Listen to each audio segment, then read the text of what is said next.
Hey everyone, this is Brian with CHIPDROP. I just wanted to say thanks to the team at Tree Stuff for letting me do this presentation and talk to folks about the CHIPDROP service and how it works. So we're going to try to keep it kind of quick and simple today. It's just a simple presentation about what CHIPDROP is, how it works, and hopefully answer any questions you might have if you've heard about CHIPDROP or if you haven't heard about CHIPDROP, kind of tell you the ins and outs. ChipDrop is a service that we started back in 2014 to help connect arborists with homeowners and gardeners and people who might want wood chip mulch and even logs, basically the green waste that tree companies are producing day in, day out. That's a usable material for a lot of people. And so we wanted to make an app essentially or a web service that could connect people and kind of streamline the process for everyone, for all homeowners and gardeners and all tree companies. We currently operate in the US, Canada, and the UK. We have about 2,500 active companies using the service. We facilitate about 100,000 drops a year, and we've helped deliver wood chips to about 400,000 homeowners and gardeners since we started. So that's kind of what we're doing. We're 4 full-time employees located here in Portland, Oregon, and a number of part-time contract workers as well that help out with customer support and things like that. So the value proposition of ChipDrop really is in the execution of the technology to make it easy for gardeners and people who want wood chips to place a request and keep that request active until they get wood chips. And then also for tree companies to give them use technology, a map on their phone to find a place to drop wood chips while they're out in the field, like doing work and potentially with a full truck and a crew that's waiting to get back to work. So that's the value of ChipDrop for tree companies. At it's seasonal, right? Just like tree work is seasonal. So, and it's also location specific. ChipDrop might be more active in one city than it is in another city. In Portland, in the spring, for example, there's a place to drop wood chips on every block. Literally every block has a homeowner who signed up to request wood chips. Kale?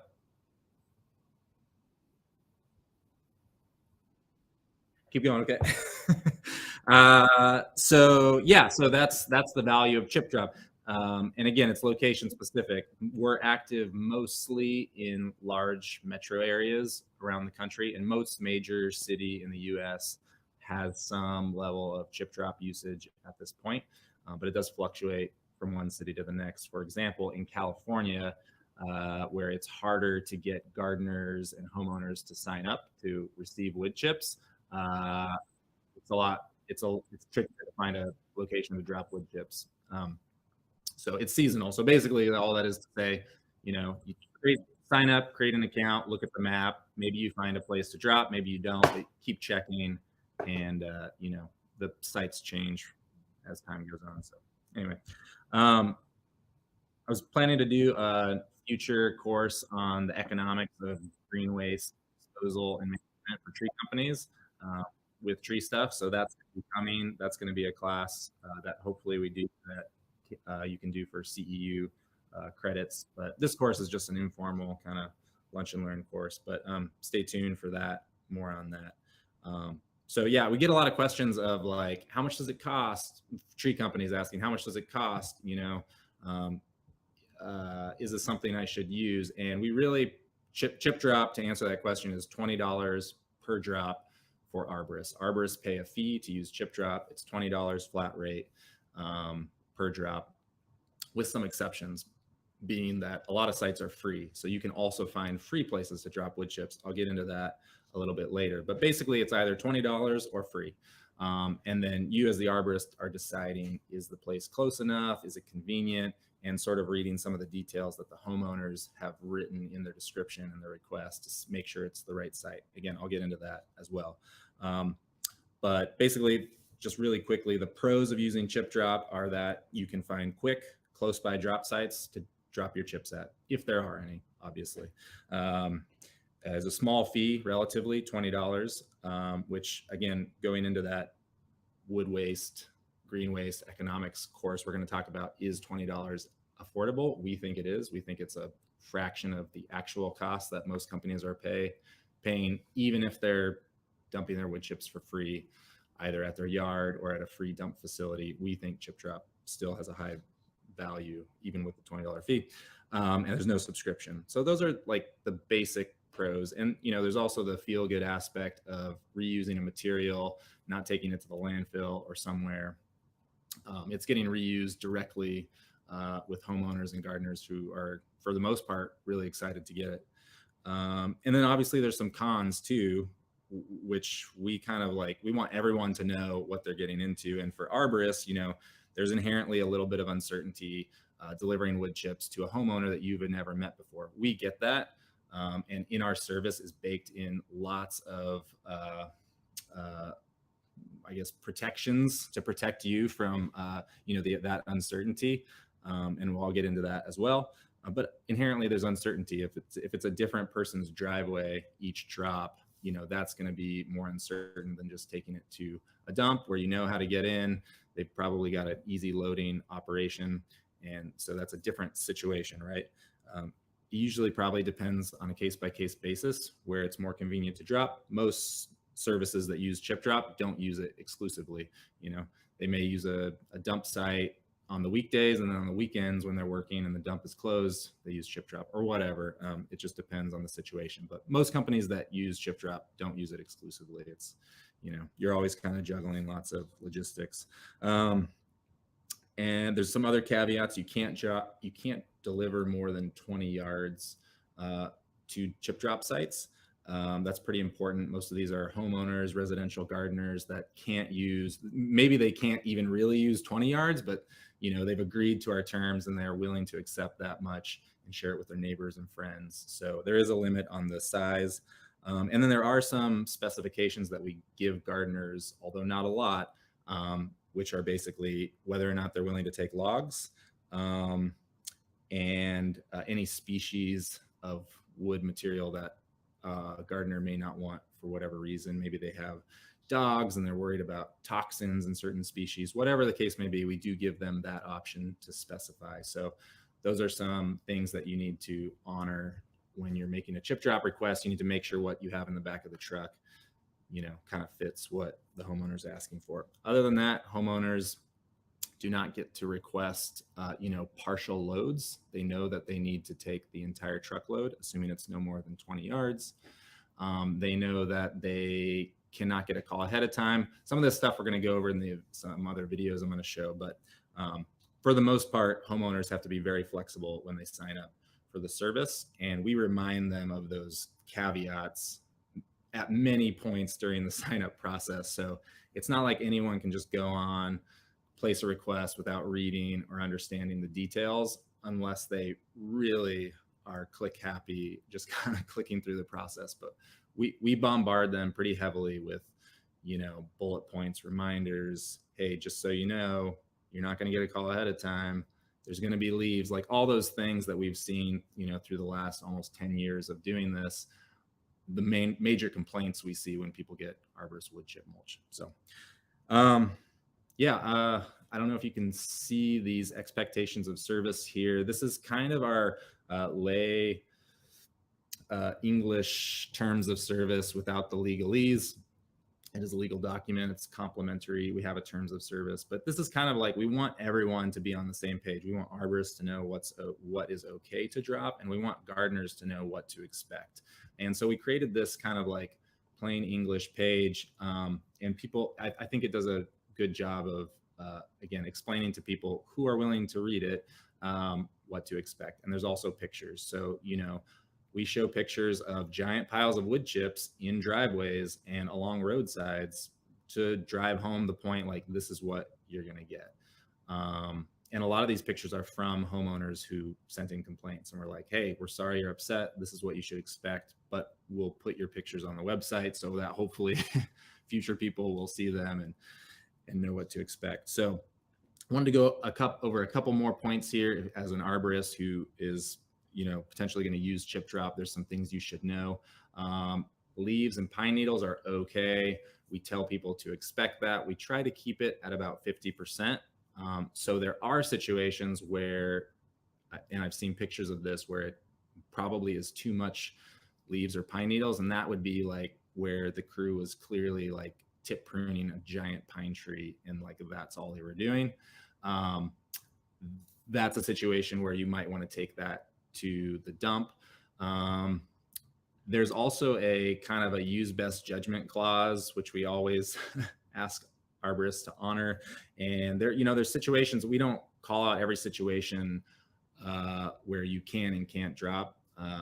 But we have seen, for example, another situation where like a homeowner got a load of a lemon tree, which had been fruiting, and there were all these decomposing lemons in their mulch, and there were a lot, and they were talking about the smell, and I believed them. So you do have to use best judgment when you use chip drop. Nick Araya, who I've talked to a lot over the years, his crew, he was pretty frank, like his crew doesn't use chip drop a lot. They do use it sometimes, but a lot of the type of work they're doing, whether it's palm, and maybe they don't have a chipper that can chip palm very well, but whatever it is, they don't feel their material is good enough quality to drop at. So and that's totally fine. If you are doing a lot of palm work, maybe you're in Texas or Florida or California where there's a lot of palm, and you don't have a chipper that can really process that palm. We have a section on palm in here. Let me see if I can find it. Yeah. So it can produce, if you have the right chipper, it can produce a material they call gorilla hair or whatever, and maybe even can chip up the fronds as well. Anyway, the point is, can you get this material into a mulch material? If you can, then you can use chip drop. And if you can't, then you're gonna have to take that material somewhere else. Trying to think what else. There is an unchipped brush clause as well. We understand, I used to work for a tree company, so I get it, that at the end of the job, there might be some rakings that you don't want to throw through the chipper. You can throw basically a couple of buckets of unchipped brush or rakings at the end of the job, and homeowners should know to expect that. It needs to be a very small percentage of the load, but again, that's what you get when you get arborist wood chip mulch. And to that end, there might be some trash in there as well. Yeah, there's more on the fees and payment system. We do have a voluntary donation system that gardeners can opt to pay the fee. That's one way you can drop at free sites. So, but I think a lot of this is covered in some marketing videos that we made, again, trying to respond to homeowners who are signing up, getting upset, and then writing back saying, hey, this is garbage, or this is a scam. What's going on here? And we're like, no, it's not a scam. You just didn't read the terms. So I want to, Kale, if you want to show that first video, start with that.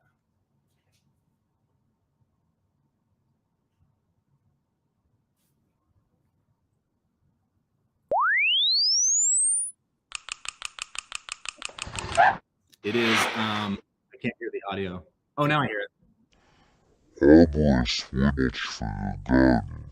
Sit down your local arborist is the second best way.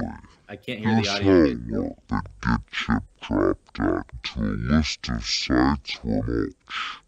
The arborist. So it's free. I know what you're thinking. Right to your door for free catch. Today, use chip drop credit. Boris just dropped a size power mulch driveway. Yeah, why didn't you just... Oh, no sweat. I don't think you can edit it out after the fact. You get a whatever size truck happens to have, or you have to take the entire 15. That sounds convenient. So I noticed that this is not exactly store-bought mulch. There are leaves, pine needles, sticks, a candy wrapper. I see a straw. Are you okay with that? Yes, I am. Why? Well, because it's free. I see. So does this gigantic pile of wood chips in the street bother your neighbors? No, because they actually get to take some of it. We all got it together. I have a neighbor around the corner who will take some, and then anybody else who needs it. You can select logs on CHIPDROP. You can, or some logs and mostly chips. But it's not called log drop. It's not. It's just an option under CHIPDROP. So with a pile of mulch this size, I'm sure they gave you plenty of notice before they dropped it off? That is not correct. No notice at all. No notice. No. Usually they don't give you any notice at all. I once got mine within hours of requesting it. This time it took 6, maybe 7 weeks. 6 or 7 weeks. That sounds like a scam. It's a free chip scam is what it is. So there you have it. No notice, tons of chips, and you might have to wait forever. Chip drop is a real hassle, unless you're like these folks. And if after all this, you really do want a chip drop, check out our next video, which will tell you how to get ready for one. Happy mulching.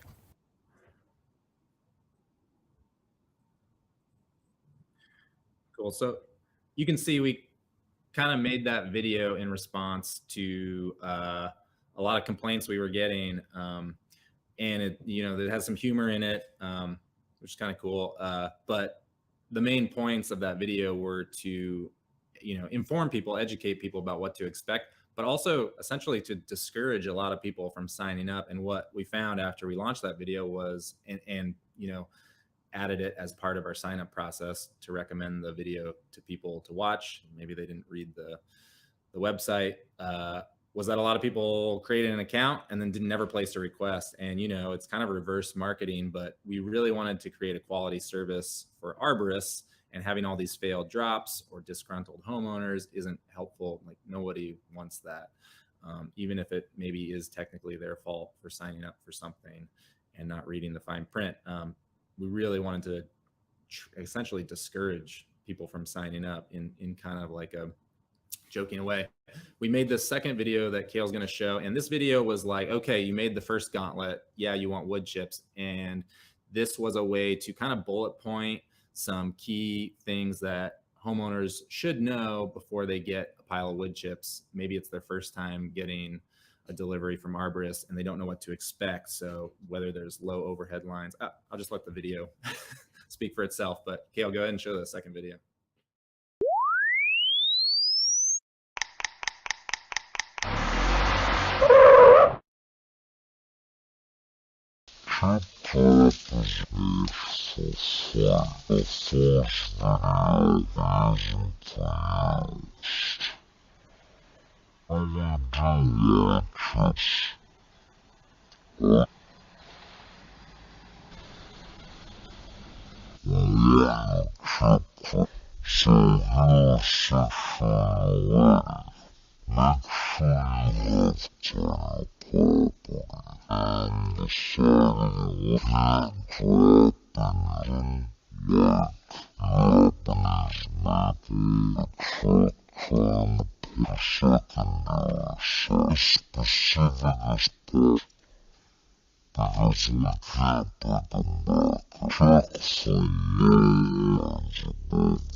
These trucks need at minimum 15 feet of clearance. 3, make sure there are no cars parked in your drop site while you're away at work during the day. Digging your car out from under 15 cubic yards of mulch can put a real damper on your day. 4, answer your phone if you see an unknown number and you're waiting for a chip drop. It's either a timeshare scam or the arborist might be trying to clarify something. 5, paved surfaces are the best drop sites. Some crews won't want to drive into your yard for fear of damaging your property or that their truck might get stuck. And 6, be sure that everyone in your household is aware of the pending chip drop and that a burly arborist will be delivering a massive pile of mulch on some unknown day at some unknown time. Overzealous spouses have been known to confront arborists with the hose turned all the way up. Remember, the reason chip drop is free is because of your flexibility to take a drop at any time. Time is money for arborists. They use chip drop because it's a less expensive option. They need a quick, convenient location to go drop their mulch so that they can make more fast. That's why you can't receive a call ahead of time, and why partial drops don't work, and also why we can't 100% guarantee that you will receive a chip drop. If you're wondering if CHIPDROP is active in your area, just set up your account at getchipdrop.com. You'll be able to see if there have been other drops nearby and how long people have waited. And if you don't see any drops in your neighborhood, please help us out by staying on the list so we can get the service started near you. Finally, there are 2 secrets to help increase your chances of getting a chip drop sooner. One is checking the box that says you're willing to accept a few logs. They make great art projects. And the other is offering to pay the $20 drop fee that the arborist would usually pay. That's still about $400 cheaper than buying this amount of mulch. And that's it. If you have any other questions, please check out our FAQ page on the website. That's getchipdrop.com. Happy mulching. Cool. So you can see these videos primarily are geared towards gardeners and homeowners, but the reason I wanted to show them, to the arborist community is like to understand what we're communicating to homeowners and gardeners, because I think that's important.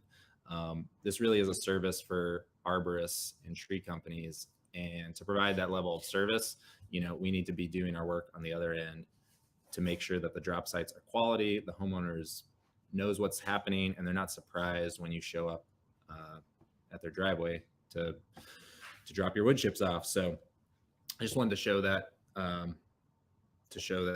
we've done that work. And so the value of CHIPDROP isn't just providing close places to drop your wood chips, it's also embedding those sites.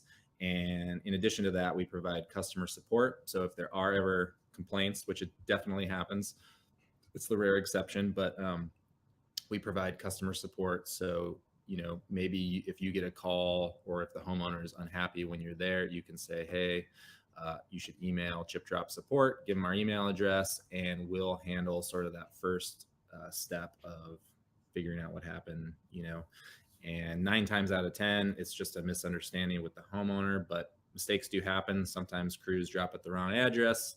Sometimes they back into a gate for whatever reason, or a garage door. It happens. We handle that as well, in the sense that we'll, communicate with the arborist, hey, it looks like there was an issue, and kind of help figure out a solution. But the point is, we offer that service to companies. We don't just leave you high and dry. And for arborists, users of the service, we also have phone support. It either goes to myself or another customer support person. You can literally get us on the phone, either by text message or phone, if there's an issue. And that's the level of support we offer. I want to spend the kind of last half, hopefully not too much longer, going over how CHIPDROP actually works when you're in the app. It's not intuitive for everyone what to do or how it works. So I wanted to spend some time there. So on the website, there's a place you can sign up.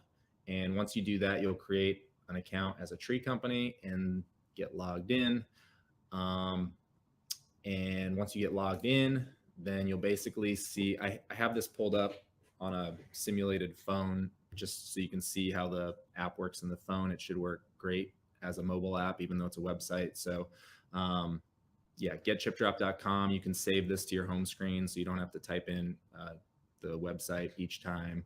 And basically it should look and feel just like an app, no different.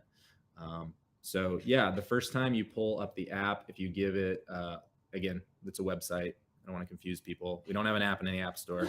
But when you go to getchipdrop.com and you log into your account, this is the first thing you should see.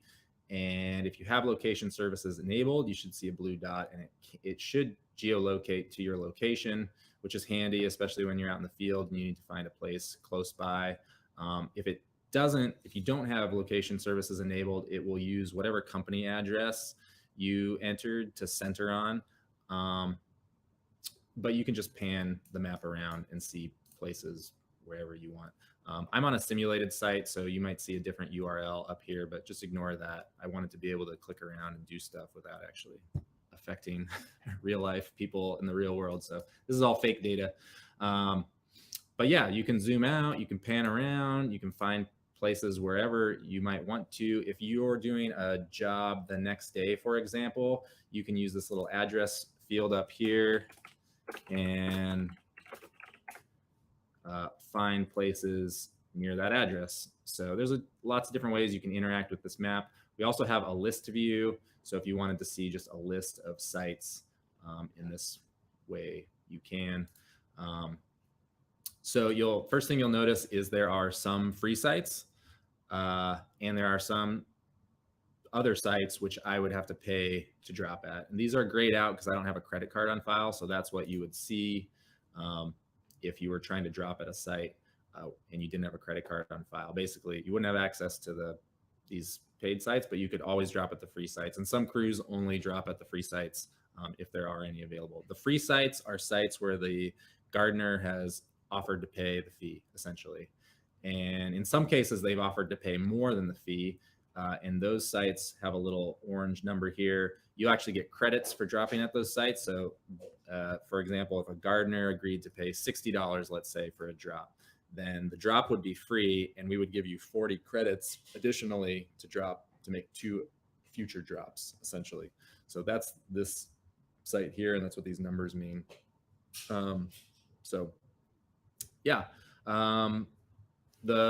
you can click around, you can find a place that is close to where you're at, sorry, got distracted here. Once you find a site that you're interested in, you just click on it, and you can see a few things here. It will show you drive time, and that is drive time and distance based on the reference location. So if you typed in an address, it'd be from that address. If you use this little location thing, it should be in reference to your location.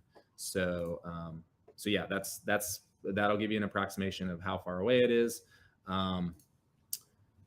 Additionally, it'll tell you if it costs money, if it's going to add credits to your account. This site will add 20 credits to my account if I drop there.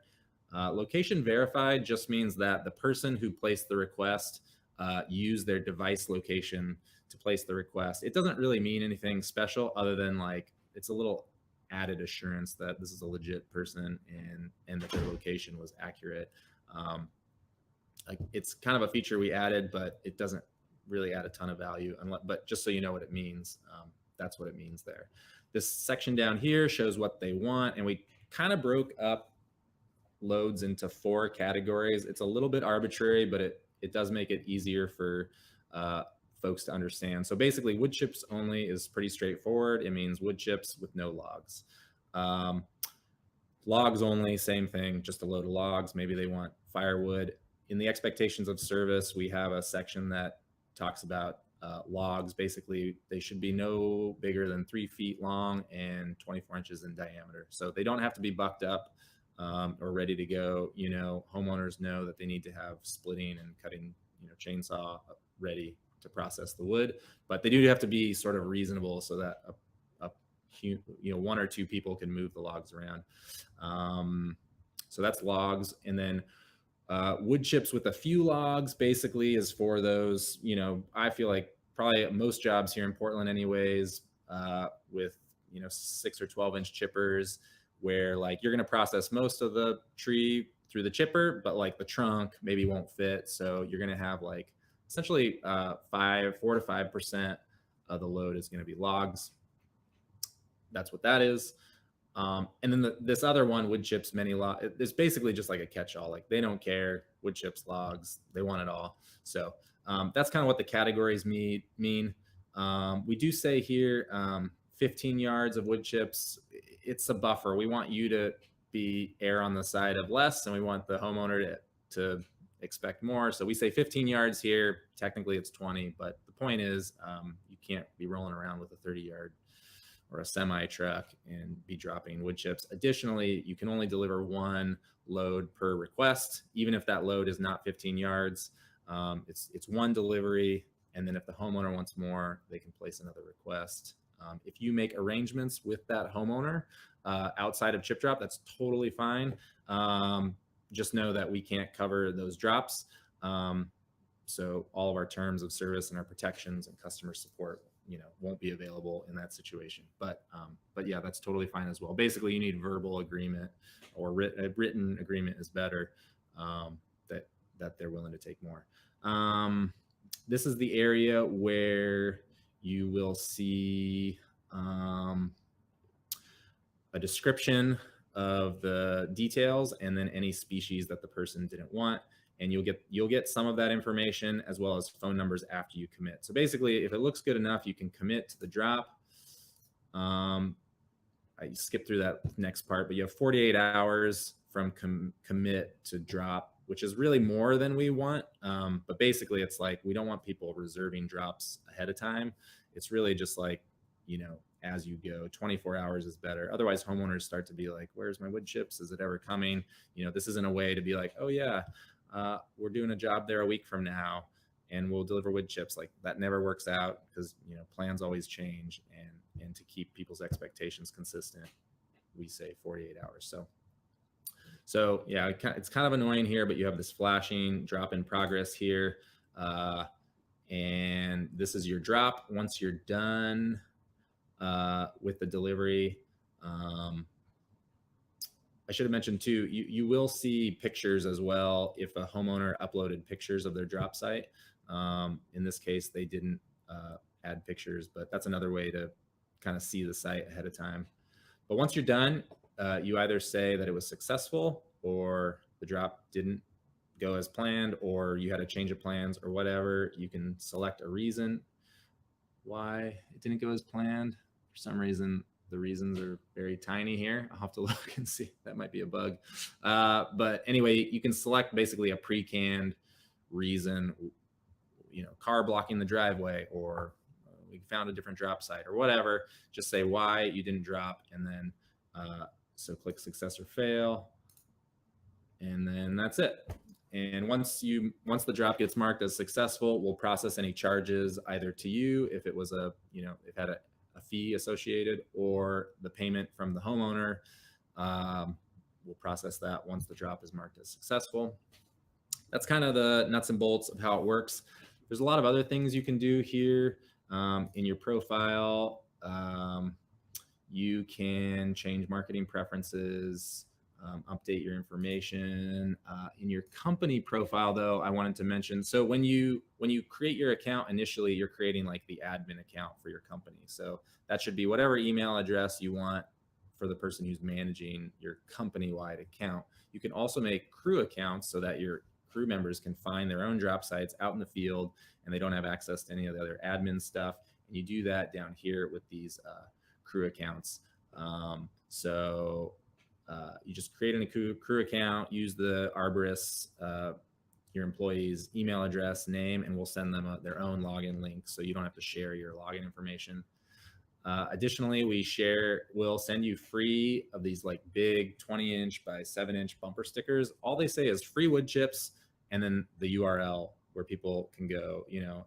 So we try to be sensitive and not cross promote or cross brand. We don't, you know, but it does help if you're willing to tell people about CHIPDROP in your area, specifically with a bumper sticker, because those are people who are going to be having drop sites near where you're working. So it's a great way to get the word out. We'll send these to you for free if you want some. And there's some other stuff in here too. This is where you can add your credit card information for accessing those paid drops. So yeah, that's basically that. Oh, I guess we could open it up now for if anybody online has any questions.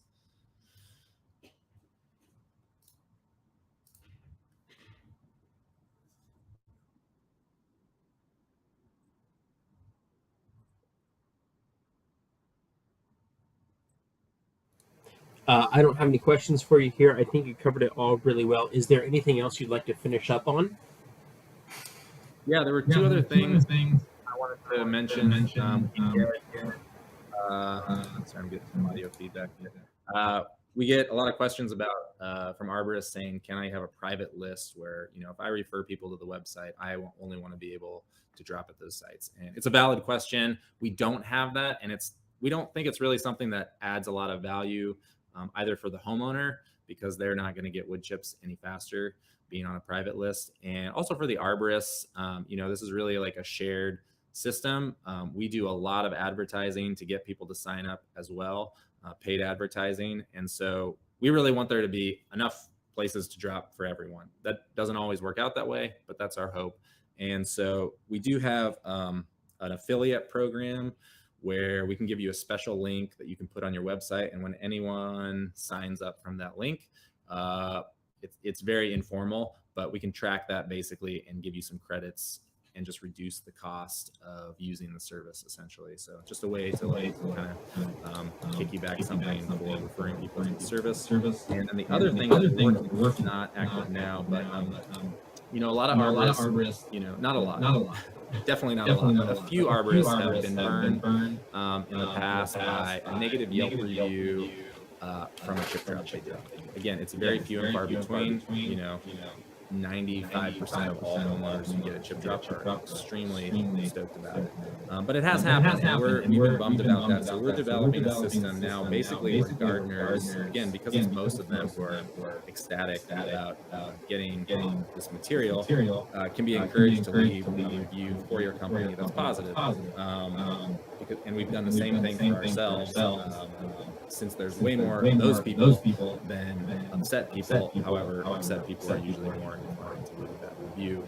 We're developing a system to basically encourage homeowners to leave positive reviews. So that system does not exist yet. We're working on it, and basically you would use the special field in your account where you would type in referral URL that you wanted to use, whether there's Google or Yelp, and then we would share that referral link with gardeners, probably only when they indicated they were happy with the load. So it'd probably be in conjunction with like a ratings and review system that gardeners would have, like rate your chip drop essentially.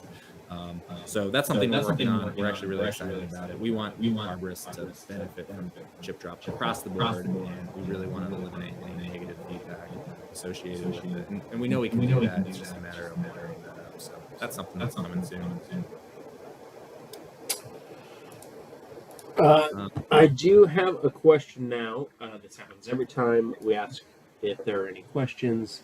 Anyone has any questions, and then immediately after that, we've got a bunch of questions. Brendan DeMater is asking, the logs, do they have to be firewood quality, or can they be quote unquote trash quality wood like pine or poplar? Firewood is another mulch. When you talk to people about mulch, about firewood, you get all these interesting opinions.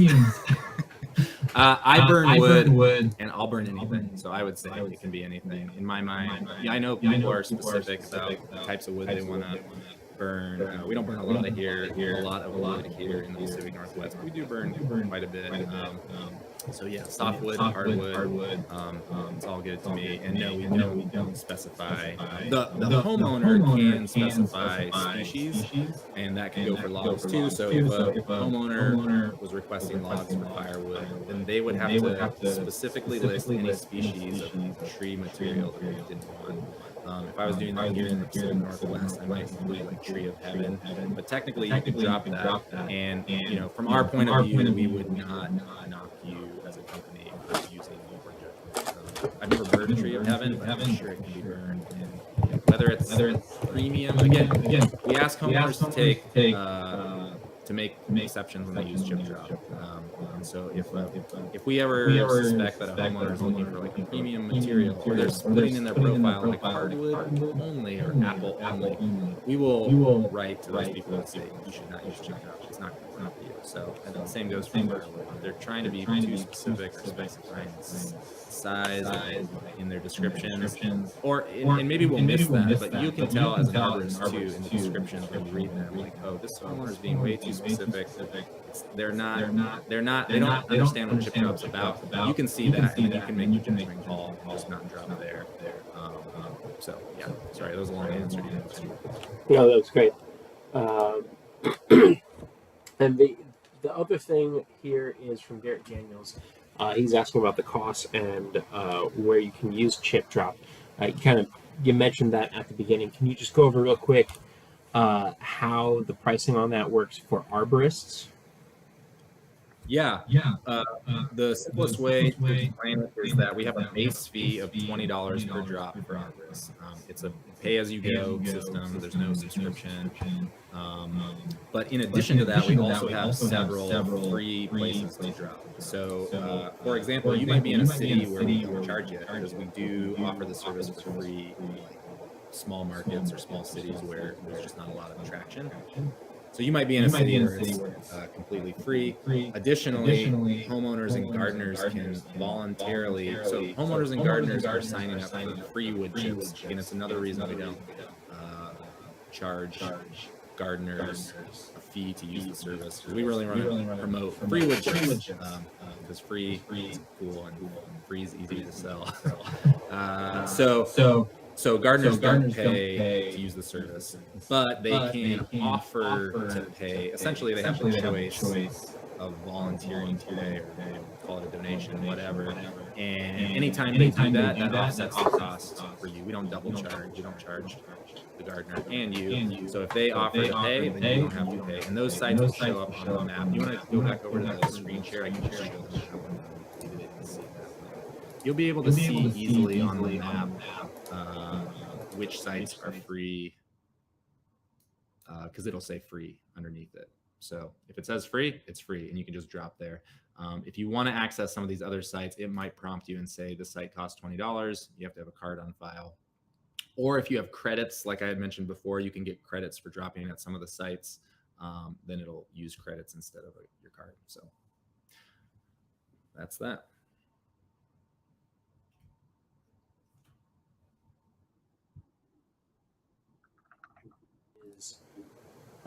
Talking about moving firewood from place to place is a big thing. Someone on YouTube is asking, how does this play into the whole idea that you're not supposed to move firewood to different locations and counties because of certain invasive species?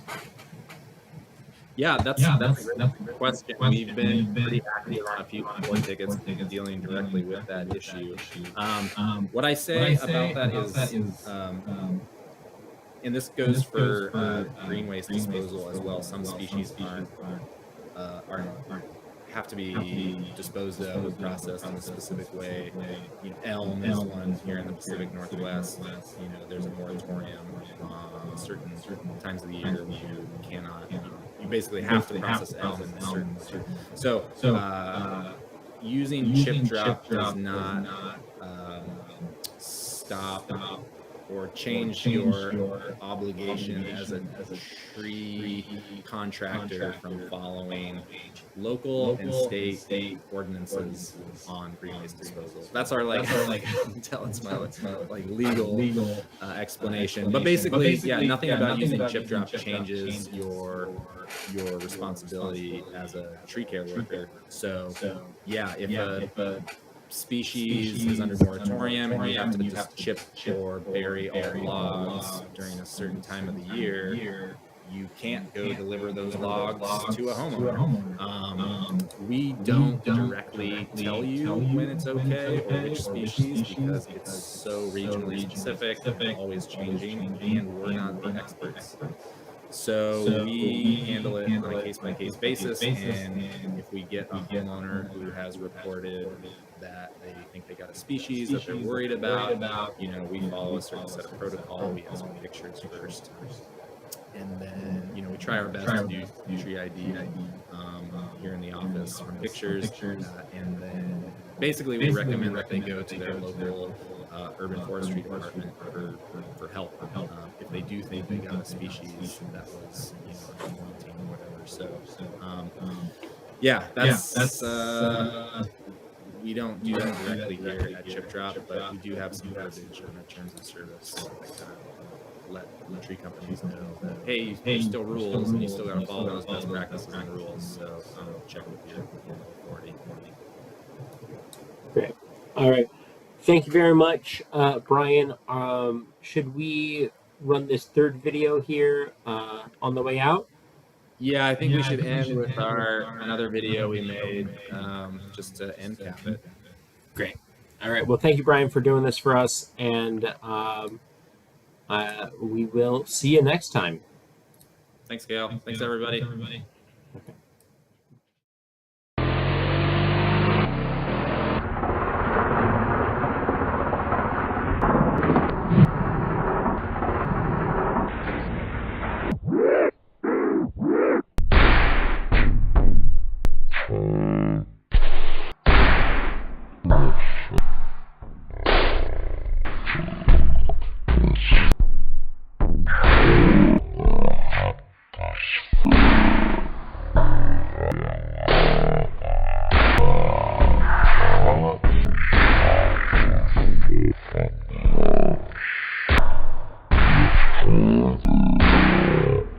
Thank you.